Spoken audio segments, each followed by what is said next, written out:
Sebastian, Hi. how are you? Great. I love to be here in Warsaw during the film festival with all the Bitcoin community and good people here. Awesome. BT.CX, what do you do? So we are a Bitcoin exchange, really old one. We started 2011 just as a hobby if people would buy Bitcoin, and they would actually. That's strange. 2012, that's very early. Yeah, definitely very early. Yeah. Yeah, if it is Bitcoin, why is it pink? So we used to be orange, and then I actually watched a Bitcoin blockbuster movie. It's called Barbie, and it's not the typical Bitcoin movie that you see. But I watched it with my wife, and I realized, okay, this is interesting because all the Barbies in the Barbie world, they don't talk about money because the monetary system is working. And then they come out in the real world, the fiat world, and then money is everywhere. And for me, that was a sign, okay, the Barbie world, they use the Bitcoin standard because when you have authentic and trustworthy money, you don't need to build structures around it like a central bank and bankers. And then it's not an issue, it doesn't, influence everything. So for me, it was a realization that, okay, both women need to step into Bitcoin because Bitcoin emphasizes a feminine energy, like it's all-encompassing, it's non-judgment, it's open and it's distributed, and it's in one way all-loving, just as a mother. And the fiat system, it's controlled, it's structures, and it's a very masculine power. Like if you want to use the money, then you need to follow the rules. So for me, it was like, okay, yeah, Bitcoin is a feminine force of power. We should be pink. So be like Bitcoin and also be like Barbie, right? Oh yes, yes. That's a very unexpected interpretation of the movie. Can we go inside the car Yeah, and sure. Come on. Yeah. 2012. That's very early. Yeah. In what world were you living? Were you a nerd? How did you get into it?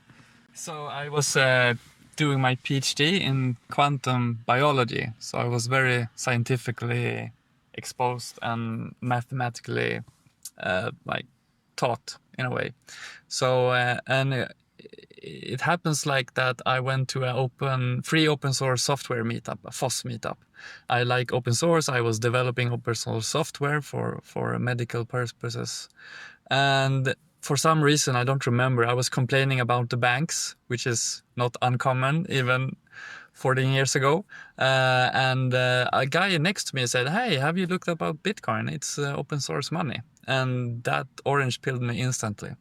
So I downloaded the blockchain and started mining the same day. That's interesting because maybe you are the second person, apart from myself, who became interested in Bitcoin because it was open source. I wasn't a programmer. I'm a power user of, I know my way around computers, and I was very interested in open source things in general, open source computers, open source software, and Bitcoin was the open source money. And for me as an Iranian, it was wow. So we are not going to, we don't have to trust a third party, and we don't have we don't have access to the international banks. That can be it. In 2012, because our starting point was in some ways similar, I didn't appreciate the economic value and the philosophical values and implications of Bitcoin. Was it the case for you, or it just clicked for you, or they were there and Bitcoin was a kind of manifestation of that for you? So for me, I agree with you. There was no financial incentives for me to begin with Bitcoin. It was just pure community and open source and technology. And that's what I always love. It's also today when I run my company, I focus a lot of community building. Like, we are a community, let's do this together, and also reach out on Twitter and Signal to, and hopefully soon Nostr. Everyone here is complaining that I'm not on Nostr, so soon enough I will be there as well. And we work with the community all the time, the Bitcoin community in Sweden. So community, definitely. And the community back in, I started 2011 already, was Yeah, more geeky. I mean, it's still geeky, right? But you also have the suits here now, and the lawyers and the bankers, and I mean, everyone is coming to the Bitcoin party eventually. But it was more also more innocent in a way, because people were not in there for the money, just for the vision or the ideology or something else that they were attracted to. You started your Bitcoin exchange in 2012, and you were curious if anyone's going to buy Bitcoin, Yeah. and you were surprised to see that they are. Um, how's the reception changed since then, and how did you start that? Did you start it as a you? Were you wealthy to, and you were able to become the CEO of an exchange, or becoming the CEO of a Bitcoin exchange that at some point reached a huge value was a kind of after effect of that? So I think, from my perspective, I had no previous history of being an entrepreneur or running financial or tech companies. So I just jumped. I was like, okay, Bitcoin seems cool. Let's see if other people enjoys this as much as I do. And I was a PhD student, so no, I was not wealthy at all. But I got government funding, and that's also a nice story. When I was approved the government funding, I sent in the business plan and everything. And the same day, the same person approving my application, he had a struggle with the bank. So he was angry with the bank. And I said, yeah, Bitcoin, is challenging the bank. I was like, hell yeah, approved. That's good. So yeah, that kind of helped. Then it took maybe 6 months until the actual business was profitable. I mean, not by much. It was still a small business, but it grew really fast. Are you open to talk about the challenges that you face in the way?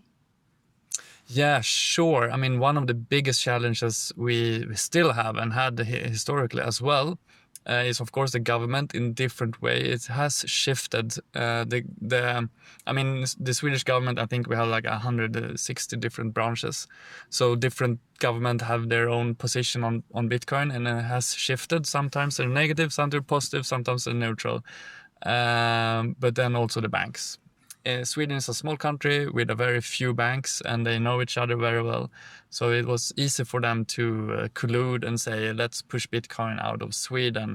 And that's the case still. We don't have a Swedish bank account. We have bank accounts in 5 other countries, but not Sweden. Wow, that was so unexpected to hear. Yeah, no, it's actually ridiculous that in one way that's the case. And would you tell us how you got here? We are sitting in your car here in Warsaw. Yes.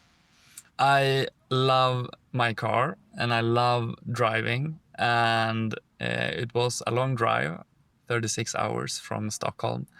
We had 10 hours in the ferry during the night, but it's also fun because when I'm out driving like this on a road trip, every time I stop and we have a eat something or buy something, I try to orange pill the shop owner or the person in the shop. So I always take pictures and talk with people. So it becomes like an adventure, and see if I manage to get a new merchant to accept Bitcoin. And I do this every year. And it actually becoming easier and easier to orange pill people on the fly. And also I can see the younger generation is more open to Bitcoin. How do you approach people to orange build them? That's something that I want to have more success in. Social media has helped. We have our own channel in Persian, and there have been people who have changed their views, and it's good to see. But in person, I have had near zero success. I mean, there have been people who have changed. I can't think of one person now, right now. Maybe there is more, but I now remember, oh, no, two. What's your technique? How do you talk them into Bitcoin? So when it's a merchant or a shop owner, I usually use the fact I say, yeah, Bitcoin is a growing ecosystem, and this one was a tourist shop. So, and then I say, yeah, the German people, because we have a lot of German tourists in Sweden. I say that German people, they love cash and Bitcoin, but not card. And in Sweden, it's only card, and we have a local system called Swish. So I usually say, yeah, if you use Bitcoin, it's as popular as Swish is in Sweden, which is not entirely true, but it's kind of where we're heading anyway. And then they kind of get it. Oh, okay, Bitcoin is like a global Swish. And the other point is we also have a bit more than a quarter of a million customers, Bitcoin users in Sweden. And then I say, yeah, you get free marketing. We will push your store to our customers. We have almost 300,000 customers. That's a lot of money. And when they think about money, it's like, oh yeah, I like Bitcoin. so that's the cheat code I'm using. And so in your case, you also have the insider knowledge, and you can provide them the infrastructure, kind of. No, we don't have the infrastructure, but we can provide it through partners. So we're always looking for good partners that can provide point of sale solutions or online payments for different markets, different players. So Christian, thank you for the talk, and I let people know where they can follow you. Yeah, sure. Of course, go to BT.CX if you want to buy Bitcoin. That's the best site in Europe. We're not launched in Europe yet, but soon enough. And you can find me on Twitter. It's a bit hard to pronounce under Chris. It's like a shorten of my last name.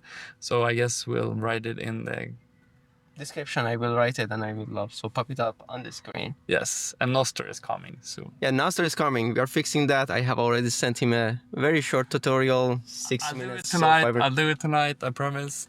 You promise? Yes. So seeing you tomorrow on Nostr, yeah? Yes. That's good. Cheers. Cheers. If you enjoyed this episode, make sure to subscribe to my YouTube channel and give the video a like. It really helps. If you're tuning in on a podcast app, I'd love it if you could leave a review, especially on Apple Podcasts. It goes a long way in helping more people find the show.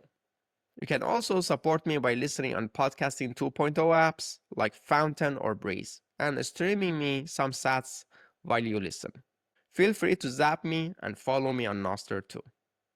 If you'd like to send a Lightning donation, just scan the QR code or visit my Linktree. The link is in the description. You'll find more ways to support or follow my work there.